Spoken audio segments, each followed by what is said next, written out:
This is the Everyday AI Show, the everyday podcast where we simplify AI and bring its power to your fingertips. Listen daily for practical advice to boost your career, business, and everyday life.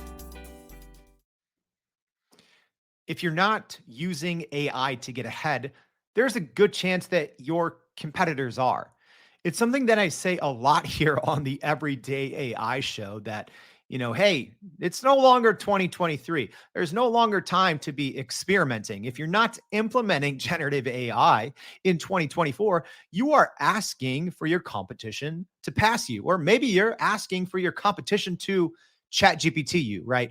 So I'm extremely excited for today's conversation where we're talking to, and we're saying literally this, to be prepared to ChatGPT your competition before your competition ChatGPTs you. So extremely excited for today's show. Before we bring on today's guests, just as a reminder, as always, if you're listening, whether you're in the car, on the treadmill, walking your dog, wherever you are, make sure afterwards or right now to go to youreverydayai.com, sign up for our free daily newsletter. I already know today's conversation is going to be full of so much insightful information where you're going to want to be taking notes. Don't worry, we got that. It's going to be in the newsletter that we're recapping. And hey, as a reminder, I'll still be in the comments live answering any questions you have. Today's, we're debuting this show live, but it's technically pre-recorded. So with that, I hope you're excited. I am, and please help me welcome. Let's bring on our guest today. There we go. We have Barak Turovsky, who is the VP of AI at Cisco. Barak, thank you so much for joining the Everyday AI Show. Hi, Jordan. It's a pleasure to be here. I'm very excited.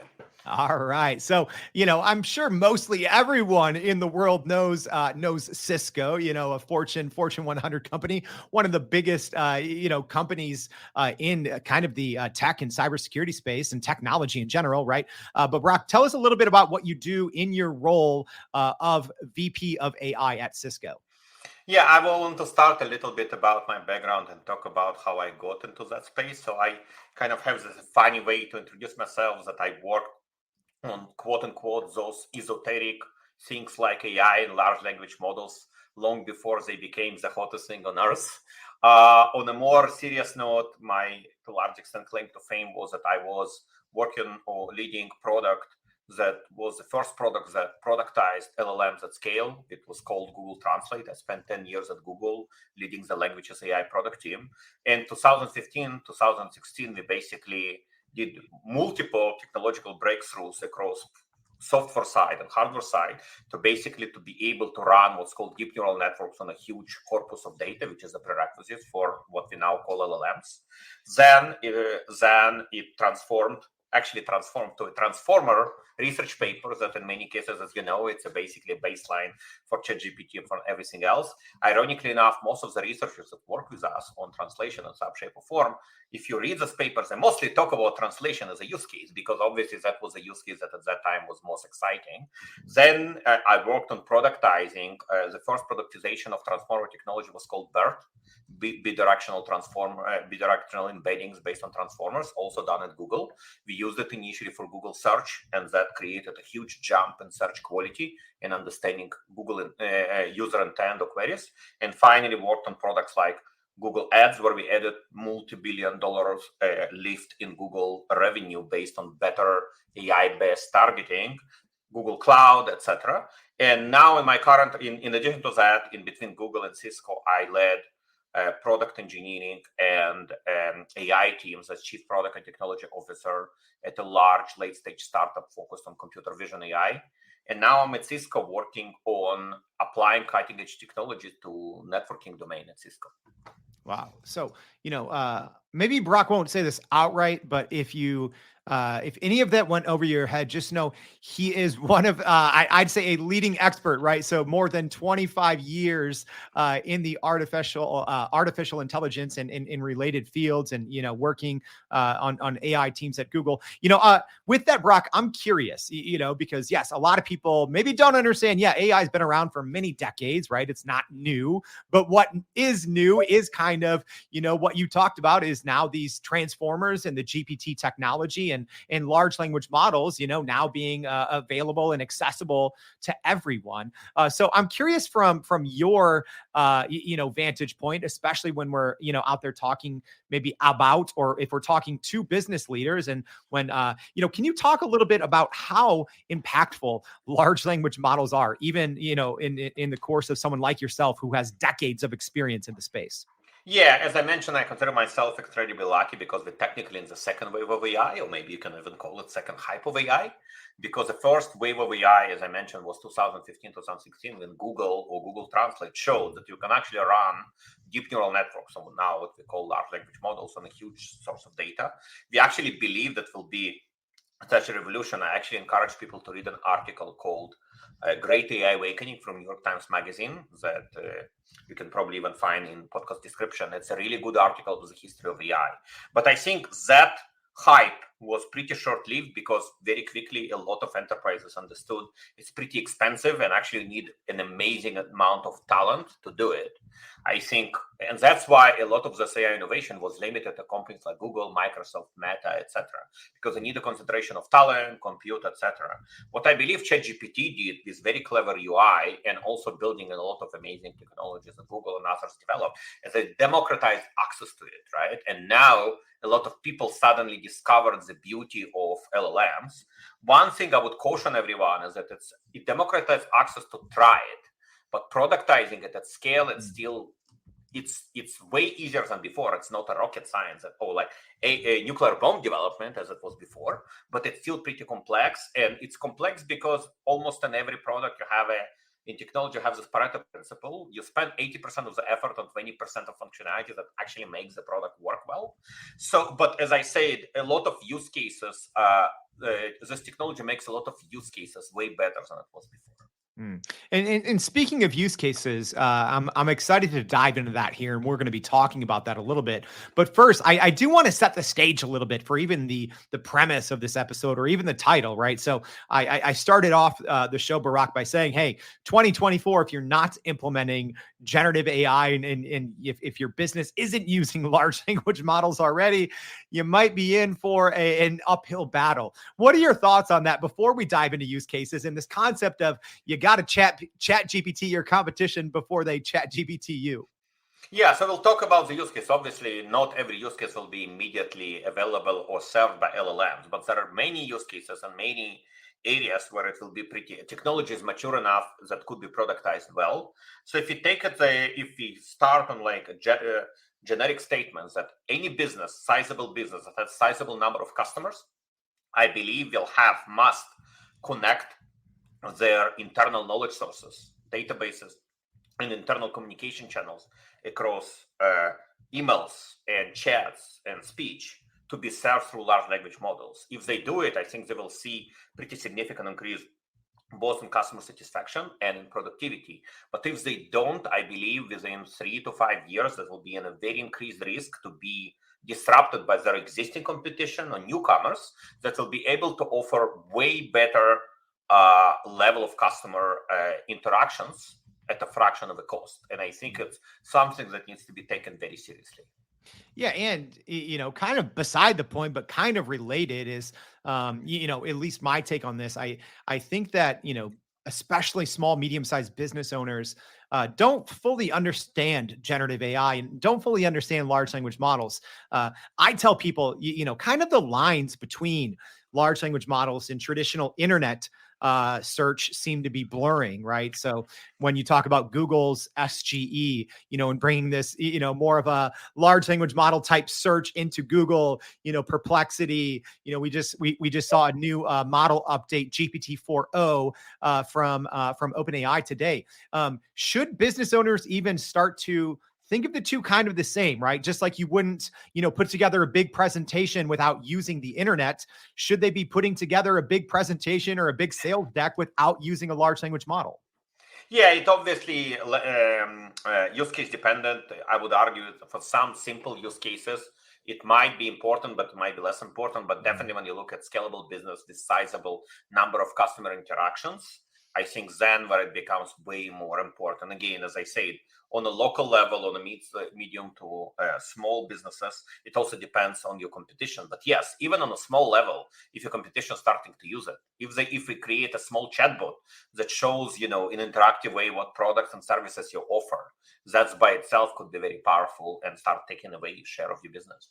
Yeah, absolutely. So let's go ahead and jump into some of these use cases here. So for our live stream audience, this is probably going to be pretty straightforward. But for our podcast audience, we essentially have, and we're going to put this. So check the show notes for a link where you can go take a look at this. But we have kind of this 4 quadrants here in different use cases for AI. So everything from, low accuracy and low fluency on the lower left-hand corner, cascading up into the right to high fluency and high accuracy. So, Barak, walk us through a little bit about this kind of graph that we have here. And I'm also curious, where did the idea for this come from? Because I love it. It's something very easy to visualize, use cases for generative AI. Yeah, it was actually very funny. The idea came from the fact that when ChatGPT launched, I was on vacation in Hawaii. And then there was, I don't know if you remember, but it was a classical market panic or market excitement that Google is finally disrupted and Microsoft will take all the share because they now have an open AI. So literally, every investor in the world wanted to talk to me to understand, because I had no clue what it is and is it true or not? Should we short Google now? What should we do? And I was basically explaining to people that actually I believe search is not the best use case to start with the LLMs. And people listened to me and said, oh, wow. And I basically was explaining to them the biggest misconception is actually the fluency, between fluency and accuracy. And people like, oh, wow, all those investors told me you just totally publish it because it's so helpful. And I was actually very proud that within 3 months, as people looked and said, oh, Google share is not really moving and Microsoft is not disrupting. And don't get me wrong, Microsoft will do a lot of money on other places like cloud, but definitely they're not disrupting search. And that's probably partly because it's like with this framework. So I basically came with this framework that a lot of people find very helpful. And I wanted to dispel some of the misconception, because I believe the biggest misconception and this overexcitement about LLMs is that people, especially people who are not in the industry like for 10 years like myself, they suddenly discover that machine can produce content that is in many cases better than average human produces. You're talking about the what I call fluency, the polishedness, the confidence of ChatGPT answering questions are pretty amazing. And it's amazing technological advancement that is built on top of clever UI, plus all this transformer technology that was developed by Google and others. But I think what people tend to forget is that high fluency, creating a very compelling story, polished, charismatic story, doesn't mean providing correct or accurate information. It's a very different dimension. It could be extremely polished, extremely confident, and still say complete crap. And my example of closest human analogy to this behavior, LLMs at the end of the day answers the question or guesses the next word or next sentence, right? So think about a person who can confidently and in a very polished and charismatic manner talk literally about any topic in the world, but they're prepared to give you an answer. If you ask them a question they don't know, they will never say, I don't know. They will make up stuff on the spot. And because they're so good at it, their delivery is so polished, you will actually believe in what they say. And it's very dangerous. Human analogy could be con artist who does it on purpose to defraud you. And that's why con artists are so successful, because in many cases, their fluency is amazing. It's the delivery, especially in topic you don't understand. Or it could be very successful entrepreneur. Good example is Steve Jobs, who basically had a reality distortion field and sold things that others didn't. There might be less good examples, I don't know, like FTX, where you speak and you really believe in what you do, but it's actually not necessarily true, right? So all those examples, at the end of the day, the results are not necessarily great. That's why it's really important when you think about the use cases to look at this over 2 dimensions and not 1, and not be only influenced by this fluency. And finally, I believe another thing that I represent by colors in this 2x2 grid is also be very realistic. What is the consequences or what is the risk of getting the answer wrong? Because if it's a low-stake use cases, it's probably okay-ish. And I will give an example. For example, in those who can see it or can, after in the notes, look at my framework, in the low accuracy, high fluency quadrant, we have a bunch of green bubbles, which I call low-stake use cases, that are roughly creativity or productivity use case, like writing science fiction book, writing children's book, composing music. The beauty of it, there is no objectively right or wrong answer here.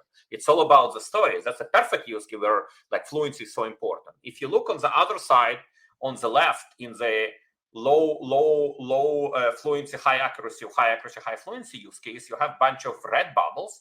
Those are the use cases that roughly, let's call them Google search plus. It's things like, hey, what is the earnings growth of Google in the last 10 years? You just need an answer, no story, right? Or I want to buy a dishwasher, tell me which one to buy, but what? Like, give me a recommendation. Or I'm going to Paris and I want to get a recommendation for an hotel. You do need a story, you need an explanation. But if a story will come with an accurate data, that doesn't help. The product is useless, right? Mm-hmm. And then in between, you actually have very interesting use cases that I call them productivity enhancement use case. Those are use cases like writing business memo email, or like creating a business presentation, or writing a review. The beauty of it, it's not that it's not important. It's important use case. The beauty of it, you start with a draft. And draft, you need both a story and pretty high accuracy. And the beauty of it, if it's a draft, is that unless the people are really dumb, they will not send it automatically or not publish it automatically. They will use it as a draft. And the division of work between machine and human would be, machine, please give me a good story, because many of us, Jordan, you're probably an exception, you're probably good in stories, but most of people have really good mastery of their facts, but they're struggling to create a story. It takes effort and time. If you help them create a good story from the facts, it's a huge productivity boost, huge value creation for a lot of people. And if you create the UI right and explain to them, hey, it might be wrong, it might be inaccurate, make sure you double check and adjust if needed, that's to me a very compelling product to start with. I would not start in use cases where you actually need high stakes. If you make a mistake, it's actually bad, right? And also use cases like search, because we are talking about enormous scale here, right? You're creating millions of presentations, billions of search queries. In search, you cannot really put a person behind every query to validate it. And if you ask users to validate it, that's effectively what search does today. So I would recommend people to start with use cases that are much more grounded in value creation of creating a good story versus get me the one answer right from the beginning. So that's basically the gist of this. What is more important for the use case? The more the fluency is important, the more the story is important, the better it's a fit, the use case is a fit for LLMs, at least in the short or medium term. Yeah. And this is, again, this is one of those, if you're on the podcast, we always appreciate your support, but you got to come watch the video of this, or, make sure to check out the graphic that we'll include in the show notes, because I really think that does really just help better understand the framework for using generative AI, right? And know when it's just, okay, is this just maybe, high fluency? Because Barak, it just because something is highly fluent, right? Just because a large language model can spit out a bunch of content doesn't necessarily mean that might be the best use case just because it is a use case.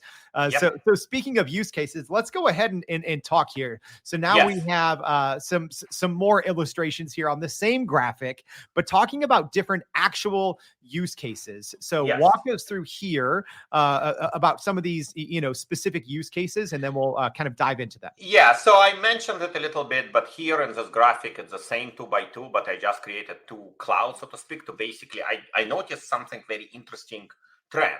It's actually going back, here. Yeah, so the trend here is that what I called the area of creator workplace productivity use case, it's actually a very good fit for LLMs, because as I said, it's either there is no right or wrong answer. So accuracy to some extent doesn't really matter, or you cannot really measure it objectively. But that's for industries like entertainment, etc. It's very specific industries that I'm not an expert, so I don't want to talk too much about it, even though I partnered with someone and wrote an article about it, just to me, it was like a testing ground to understand whether my framework applies. But if you think about some of the yellow bubbles on the visual, and even some of the green bubbles, is like writing business memo, email, or creating business presentations. That's, to me, the crux of the use case that can start become useful in the enterprise setting. And if you kind of focus on families of use cases. So families of use cases, in my opinion, in short to medium term are relevant. One is entertainment that I mentioned. perfect use case, even though it has other dynamics. It's highly litigious industry. There is a copyright protections and all this kind of stuff. But the use case, technically one is a perfect use case. No right or wrong answer story is important. The next one is what I call workplace productivity. And I think on a high level, it's two big buckets. The first, they are kind of interrelated. The first one, I call them roughly customer-facing interactions. What it means is that anything where you have frequent interaction with the customer, where actually story and facts, both are important. But this use case like customer support, technical support, sales, service, etc. Another use case that in many cases in highly technical domains, for example, the networking domain like Cisco, is related to coding. Coding, by the way, is a very good use case for LLMs because to some extent it's a language. There is a reason those models are called large language models, but that's human language. Coding is a human created language that was created artificially and it's much more structured. So LLMs are very good in dealing with that. And in some use cases, you actually combine those two because in many cases, you need to run code to resolve some customer problem, right? So that's a very important use case. And finally, the last one, I call it education/professional certification. As you probably know, ChatGPT passes bar exam, medical exam, science exams with flying colors. One of the reasons for that is that it's actually very good in understanding and choosing from closed number of questions because it's very good in reasoning of understanding slight nuances in questions. That's what usually do. It's not an open-ended question. It's actually understanding from a choice of questions. And there is multiple interesting use cases related to professional certification or education that I think will be very relevant to LLMs. So that's on a high level. Again, it's not an exhaustive list of use cases, but that's kind of how I basically look at the framework and then try to translate it to some specific families of use cases. Are you still running in circles trying to figure out how to actually grow your business with AI? Maybe your company has been tinkering with large language models for a year or more, but can't really get traction to find ROI on Gen AI. Hey, this is Jordan Wilson, host of this very podcast. Companies like Adobe, Microsoft, and NVIDIA have partnered with us because they trust our expertise in educating the masses around generative AI to get ahead. And some of the most innovative companies in the country hire us to help with their AI strategy and to train hundreds of their employees on how to use Gen AI. So whether you're looking for ChatGPT training for thousands or just need help building your front-end AI strategy, you can partner with us too, just like some of the biggest companies in the world do. Go to youreverydayai.com/partner to get in contact with our team, or you can just click on the partner section of our website. We'll help you stop running in those AI circles and help get your team ahead and build a straight path to ROI on Gen AI. Yeah, and like I've said multiple times, you've got to just be able to take a look at this. So we're gonna include this in our newsletter as well and break it down a little bit more. But Barak, let's talk a little bit because I think now any business leader, any decision maker, heard what you just said, and if they weren't already, all on board with using large language models for certain use cases, I'm sure they are now, right? Like you can't just listen to someone, with 2.5 decades of experience and break it down this simply and still say, I think my business is going to pass on this whole large language model thing, right? So maybe let's talk about, how you actually choose the right model for the right task, because I know there's no, blanket answer for that, but how do you go about, right? So, you see all these stats and these, McKinsey studies that say, large language models are going to, automate up to 80% of knowledge work. And, everyone's scrambling to figure it out. How do you find the right model for the right task? And how do you go about making sure that it's actually working for your company? Yeah, so I believe there is also a bit of a overhype or maybe, misconception. And again, it's totally understandable because ChatGPT, which I call maybe, first of all, a little bit of methodology. There is no small language models here. They're all large, right? There is like large, homongous and gargantuan, something of that sort, right? So those homongous or gargantuan large language models like Gemini or ChatGPT 4 are pretty amazing. and they can cover wide range of use cases. I mean, to some extent, any use case, right? But I encourage everyone to understand there are limitations on accuracy, right? And there are other limitations. One limitation is costs. They are expensive. And yes, it's very easy and frankly cheap to try it out. But when you start scaling it for a big use case, it becomes pretty expensive, right? The second one is control. And maybe I mentioned it a little bit on the entertainment side. It's a highly copyright protective, right? Like, there is huge importance for many enterprise of maintaining control over their unique elements when utilizing AI models. The unique elements could be proprietary training data, like in entertainment, right? The unique components could be privacy, security, etc. And frankly, I think it's for many enterprises, it's also important to maintain maximum control over the destiny of the model, because in some cases, you might want to work in a domain that is not a priority for ChatGPT or Gemini, and then you need to wait. Right. And finally, the last one is domain specific quality. You might find out for your specific domain or for task for your domain, the quality needs to be upgraded. It needs to be higher. And then you basically need to pay more to customize the model, and you would still use a homologous model for a task that may be very specific. Because of those three things, I think it's very important to be grounded and realistic and understand. In some cases, homologous foundational generic model works well. But in some cases, if you have a relatively constrained use case and you want to achieve better accuracy with lower cost, you might actually go and try to create what's called fine-tuning, your custom domain-specific model. And the good news about it, until a year ago, obviously doing it on your own required a lot of talent, a lot of compute. But now, some companies like Mistral or Facebook or Meta actually created those pre-trained large language models that are pretty good for generic knowledge. You can take it and fine-tune it if you have your own proprietary data and actually create potentially a better combination of cost versus domain specificity and maybe even more control. And as I said, it's very use case specific. For some use cases, generic model works. For some use cases, domain specific model works. But it's very important to understand there is no one size fits all here, that you can all generic models work for every use case. Speaking of size and models, this is something I'm curious, and it's not often I get to talk to someone with this type of experience. My viewpoint, and this is from an outsider that doesn't know a lot, but you mentioned Mistral and Meta's Llama, right? And it seems like the models that they're coming out with at least are getting smaller, right? We talked about hey, there's small models, large models, and then these gargantuan models. Yes. Are we going to see a future where models are actually are going to become smaller, and that might actually help drive down costs and drive up use cases across the business spectrum, just as the fine-tuning process becomes better, compute technically becoming more affordable?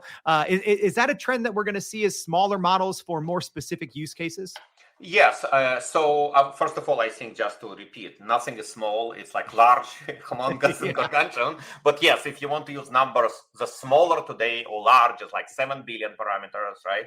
The humongous maybe 50, 60 billion, and gargantuan is like 500 billion parameters. Nothing is small.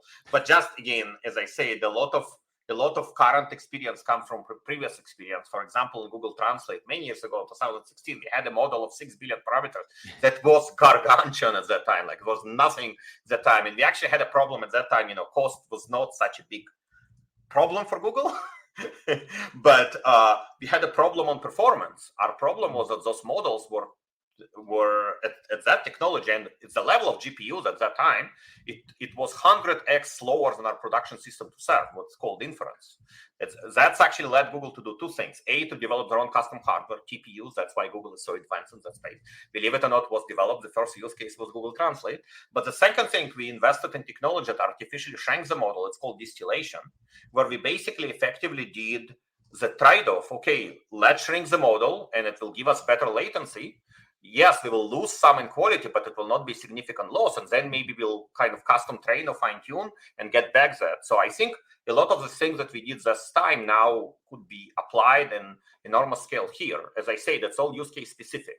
If you take this large 6 billion or small model, just for the sake of argument, relatively small model, and you have sizable proprietary data, and maybe even create a program with high quality human data, you might actually get to relatively high quality bar with a fraction of the cost, right?